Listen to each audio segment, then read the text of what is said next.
Through the darkness will come the Ukrainian light. In Crimea, that is truer than it is anywhere else in the occupied territories. For months, Ukraine has been engaged in a campaign of isolating Crimea, turning the occupied peninsula into an island marooned from Russian support. Then the night of June 24, 2026 happened. Ukraine just plunged Crimea into its darkest night ever. But it gets so much worse for Russia. Something dark happened beyond the lights going out. Something really dark. With the electricity cut, Ukraine destroyed everything. We take you first to the Balaclava power plant in the city of Sevastopol. This city is supposed to be the crown jewel of the entire Crimean occupation for Putin. It was the home of the Black Sea Fleet, at least until that fleet was driven out by Ukraine's brilliant campaign against Russia's warships. But now Sevastopol is vulnerable, and Ukraine proved that with a devastating series of overnight strikes on June 24th that plunged the entire city into darkness. Balaclava thermal power plant was the primary target, and Ukraine's aerial assault did precisely what it was supposed to do: cut the power, plunge the occupiers into darkness. On a night where explosions were also recorded by Ukrainian monitoring channels in Kerch, Bakhchisarai, and close to Mount Ipetri, which is an important base in its own right due to hosting a radar station used by Radio Technical Battalion of the Russian Aerospace Forces, Ukraine clearly caused enough damage to the Balaclava plant to plunge Crimea's occupiers into a deep and dark night. Details of the scale of the damage caused are still unclear, but the panic coming out of the Russian puppet authorities on the peninsula tells us all that we need to know. Moscow-installed Sevastopol governor Mikhail Razvazayev has taken to Telegram to explain what happened, claiming that his city temporarily lost power as a result of Ukrainian strikes against infrastructure. Follow-up posts saw the governor make the strange claims that a combination of air defenses, mobile fire teams, and Russian military and aviation had repelled 2 attacks by the Ukrainian armed forces, shooting down 70 drones in the process. But repelled is an interesting choice of words. Russia's air defenses have tried to stop Ukraine's attacks on Crimea. However, they have clearly failed. And Razvazayev even unintentionally revealed that in an update post where he confirmed that power has yet to be restored in the Leninsky and Gagarinsky districts, along with several streets inside Sevastopol. Razvazayev, you can't claim that an attack was repelled when an entire city has been plunged into darkness because of those attacks.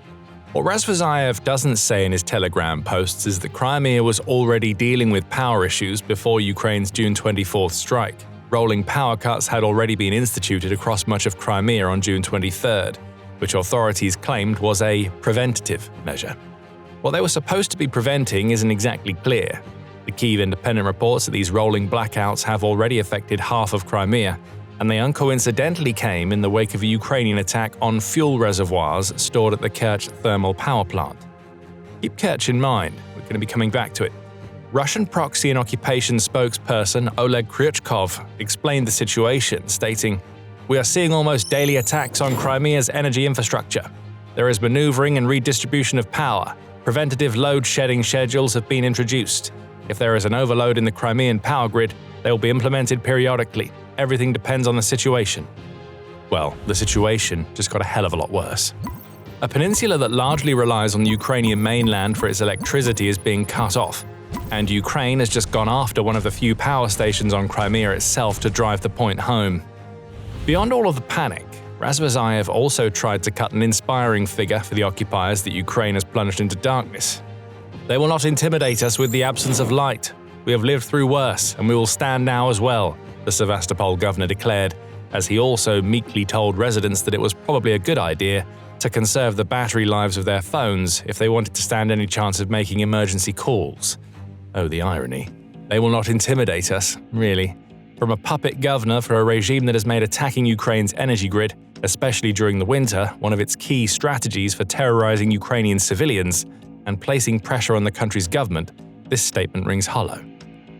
After all, it was only on June 2nd that a Russian missile and drone attack left 8 regions of Ukraine without electricity, and Russia engaged in an aerial campaign against Ukraine's energy grid that led to most of the nation's regions imposing blackouts just to survive throughout the winter. A call to action isn't going to work in Crimea, especially when its occupiers are being forced to feel the effects of a special military operation they were told would be long over by now. What we've seen here is a little dose of revenge from Ukraine, coupled with a massive dose of a strategy that is designed to isolate Crimea and make the peninsula untenable for Russia to maintain. A shift is happening in Crimea. But the worst of it for Putin and his cronies is that June 24th was just the highlight. As Sevastopol was plunged into darkness, Ukraine had been striking all over Crimea in a wave of attacks that took an already bad situation and made it much worse for Russia. Just the night before Ukraine gave Crimea its darkest night ever, it had delivered the fieriest night. The culmination of a 60-target sweep took place, with Ukraine's unmanned systems forces adding a pair of launchers, an anti-air gun, and a radar to a count of 23 Russian air defense assets destroyed in June alone, Euromaidan press reports. But there was so much more than that. Fuel sites, 3 expensive Russian drones, and plenty of other targets added up to the 60 that Ukraine's unmanned systems forces said they pulled off prior to forcing the blackout. There's a lot to cover here, so stick with us. Near Baharova, Ukraine hit a Pantsir S-1 system. A little further away in Kurotna, Ukraine's drones took out an anti-aircraft gun and an S-300 launcher. Kerch was also hit, we told you to keep that in mind, and it lost a Nebo-U radar along with much more. Ukraine also took aim at fuel tankers throughout the occupied territories that were clearly intended to reach Crimea and help to alleviate the growing fuel crisis on the peninsula. In Horlivka, which is in the Donetsk Oblast, Ukraine took out a fuel rail tanker. A supply transport was also taken out in Zaporizhia, near the region of Priazovska, and according to Euromaidan press, plenty more fuel and supply convoys were taken out, both inside Crimea and across 4 occupied oblasts. Oh, and Ukraine also took out drones in Crimea, as well as a drone pilot training center in Debaltseve. Everything that Ukraine targets is getting hit, and bit by bit, Putin's grip on Crimea is being loosened. Let's come back to Kerch, as taking out an air defense system in that region was far from the only thing that Ukraine pulled off in its massive series of strikes. The Kyiv Post reports that Ukraine also struck an oil depot at the Kerch seaport. That was a repeat strike. The depot was already burning following a strike carried out on June 21st, so Ukraine double-tapped to keep the fires raging. Ukraine also hit the test terminal oil product transshipment and storage complex, which Russia relies on as a logistics hub that enables it to transfer liquefied natural gas and oil products into the occupied territories, including Crimea. Footage of these strikes has been made public by the Supernova Plus Telegram channel, so Russia can't deny a thing. There was also the thermal power plant strike we mentioned earlier, which took out at least 1 fuel storage tank, creating a plume of smoke that stretched almost 50 kilometers, as the Crimean Wind Telegram channel reports. The Kyiv Post adds that fires were reported at the entrance to Kerch, which is where Russia stations S-300 and S-400 air defenses, as well as the Yuzhnaya railway station, which is also in the city. If Kerch sounds familiar, it's because the region is also the site of the famous Kerch Bridge, which allows Russia to transport troops and supplies from the mainland into occupied Crimea. Traffic on that bridge had been stopped by 7 a.m. on the day of Ukraine's mass strikes. How about a little more? Ukraine also hit a Nasosnaya 2 electrical substation in the Sovetsky district in Crimea. That's been confirmed by NASA's FIRMS satellites locating a fire at the site, along with eyewitness reports of powerful explosions that began around 2 a.m., the Kyiv Post reports. That strike also caused power outages, so that's a little more darkness to add to what happened on June 24th. Ukraine's drones also caused a fire at the Arabat Spit. You might think that we're done with the strikes. Russia would have certainly hoped that that was the case on June 23rd and 24th, but there's more. Before we dig into everything else that Ukraine did, take a breather for a second and subscribe to The Military Show. If this is the kind of insight into the Ukraine war that you want to see, we publish videos like this every single day. So, you ready for more?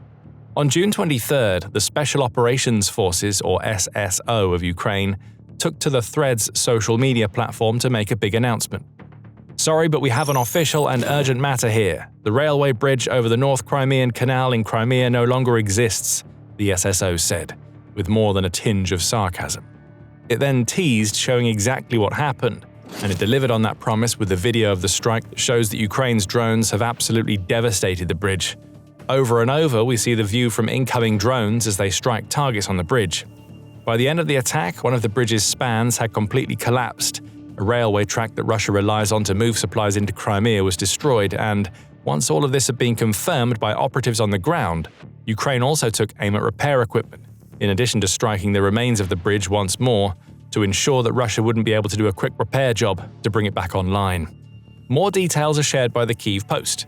It says that the bridge in question was near the village of Rozdolna, and that the attack took place on June 22nd, even though it was reported a day later.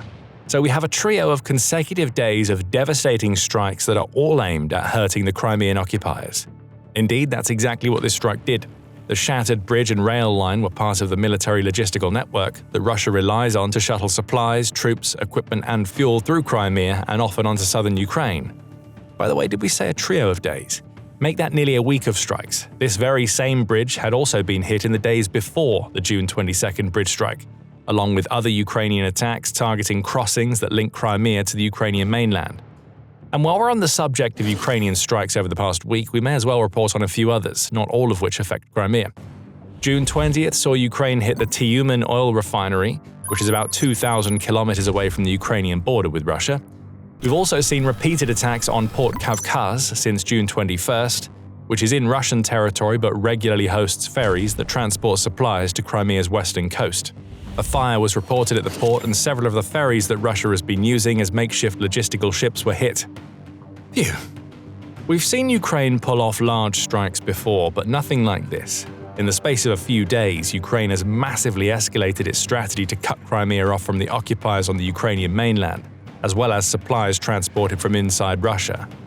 Air defenses have been shattered, oil depots are burning, entire logistical arteries have been bled dry, and as we create this video, the power is still out in large parts of Crimea, and there seems to be no end in sight for the rolling blackouts that have been instituted on the peninsula. Ukraine just gave Crimea its darkest day as the crescendo of a brutal series of attacks that served to cripple the peninsula. And right now, the Russian occupation of Crimea is in absolutely terrible shape. The commander of Ukraine's unmanned systems forces, Robert Brovdy, has already delivered a warning to the Crimean occupiers in the wake of all these attacks. Moscow will go down in Crimea. The SBS birds will keep doing their part, Brovdy roared in a Telegram post on June 23rd. And that was before the power was cut in Sevastopol. But the Russians in Crimea know that he's serious. Frankly, they must be wondering how it could get any worse from here. They're already dealing with blackouts and the almost daily appearance of yet more Ukrainian drones in their skies. And on top of all of that, Ukraine's isolation strategy is starving the peninsula off from everything else. Take fuel, for example. Ukraine isn't hitting oil depots and fuel trucks for no reason. Every time Russian oil burns, Crimea is plunged deeper into a fuel crisis that has already swept the peninsula. At around the same time that Ukraine was engaged in its flurry of strikes, the Crimean authorities imposed sweeping fuel sale bans to civilians, as the dwindling supply of fuel on the peninsula is being reserved for emergency services and the Russian military. The Russian-installed leader of Crimea, Sergei Aksyonov, instituted the ban on fuel sales first in Sevastopol and then in the rest of Crimea. There is still fuel reaching the peninsula. As one frustrated motorist told the BBC, "There's petrol at the filling station, but they're not selling it. Apparently it was delivered during the night, and during the day they were supposed to start selling it as usual, but after Aksyonov's decree, they shut everything down." But what this tells us is that there is not enough fuel coming into Crimea. It's now being rationed. And the average person on the peninsula is the one losing out. Any work that involves driving has become practically impossible, and what is supposed to be one of the most attractive vacation destinations for Russians on the mainland has been turned into a no-go zone. Tour bookings have already fallen by 58% over the 2 weeks up to June 22nd, the New Voice of Ukraine reports, and it's only going to get worse for one of Crimea's chief sources of income. Rail and transport disruption has also racked the peninsula, the Kyiv Post reports. The peninsula's main rail operator, Grand Service Express, has already announced that all of Tavria trains that leave Crimea would now only originate from Kerch, with all arriving trains terminating there. Anybody who wants to go deeper into the peninsula has to catch a bus. Public transport tours have been shortened and shopping centres have restricted their opening hours. Not that visiting a supermarket does much good. On June 9th, TVP World reported that Ukrainian authorities are reporting food shortages as Ukraine's attacks on logistics serving Crimea take their toll. We also can't help but wonder how long the trains will be running in Kerch, now that Ukraine has made it clear that it's going to hit that region hard and repeatedly. There are also stranger signs that Ukraine's isolation strategy for Crimea is working. For instance, Aksyonov has announced that all children's camps will be suspended until at least September 1st, reportedly due to fear of Ukrainian strikes. But Ukraine doesn't target civilians. The real reason for the suspension is that the fuel crisis spreading throughout Crimea has turned the buses that transport kids to these camps into luxuries that Crimea can no longer afford. Crimea has also instituted a nighttime ban on motorcycles, mopeds, scooters, pit bikes, ATVs, and similar vehicles. Again, that's supposed to somehow ensure public safety, as the noise the bikes makes interferes with the work of air defense teams that are trying to tackle Ukraine's never-ending swarms of drones.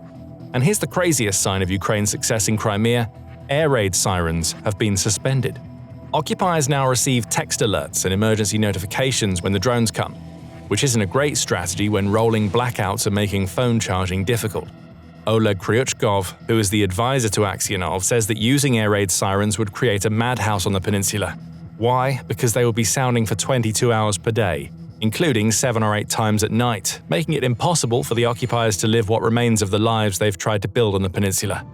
It comes to something when Ukraine's drone attacks are so constant and successful that they've created a situation where air raid sirens are no longer used because they'd be blaring at all hours of the day. The Ukrainian noose is tightening around the Crimean neck. What we're seeing here is a blockade like no other.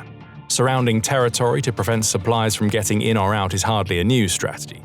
It's been used by militaries for millennia, but the way that Ukraine is doing it has never been done before.